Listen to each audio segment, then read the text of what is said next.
So, here we see three mistakes that are leading Eve to commit the sin. The serpent adds an extra prohibition to make the commandment harder and to create doubt when trying to figure out what the real commandment was, right? Saying, "You can't eat from any of them." She says, "Oh no, we can eat from all of them, except this one. Man's fault for man's commandment. We can't eat it or even touch it." It makes the commandment harder to keep, and breaking man's commandment would also lead man to break Yahweh's commandment. And now, from the woman's perspective, letting herself be guided by appearances, vanity, the illusion. So, there is the serpent working with what it said at first, man's commandment with what it said afterwards. And now, finally, with this, it's her seeing the tree from a mistaken perspective, not as Yahweh said, but as she felt. She considered herself wise in her own eyes and said, "It's the one in the middle." I hope that's clear. That's why it's so important to know the scripture, so the enemy can't deceive us with a different perspective.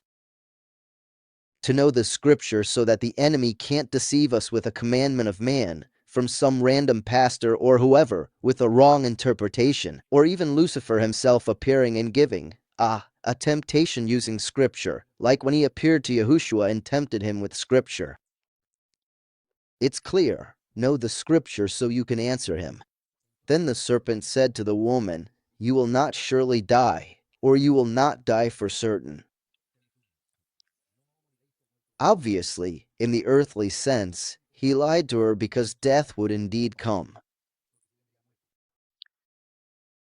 In another sense, it's interpreted as if he didn't lie because she ate and didn't die immediately, which is what she and others thought, that death would be immediate. But Yahweh said, "The day you eat of it, you will die." And as it is written, "For Yahweh 1 day is like 1,000 years." That's why Adam's life was 1,000 years. Well, 930 years. And then he died. He lasted 1 day and died. That very day he ate, he died, the first millennium. Is that clear? The day you eat of it, you will die. Man, in his earthly days, thought he would die that very same day, but it didn't happen that way. Eve ate and said, "Nothing happened. I ate everything."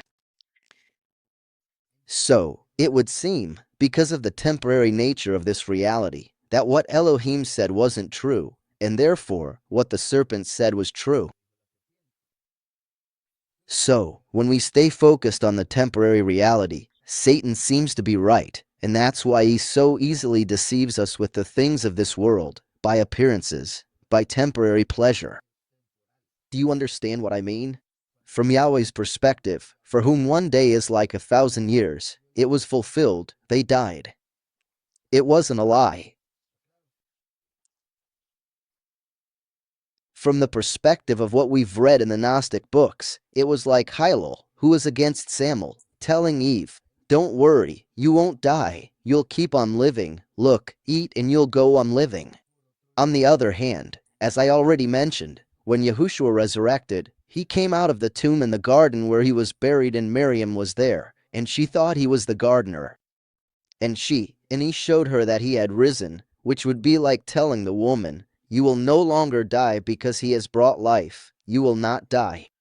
By partaking of the fruit of Yahushua, through our faith in him, we receive eternal life.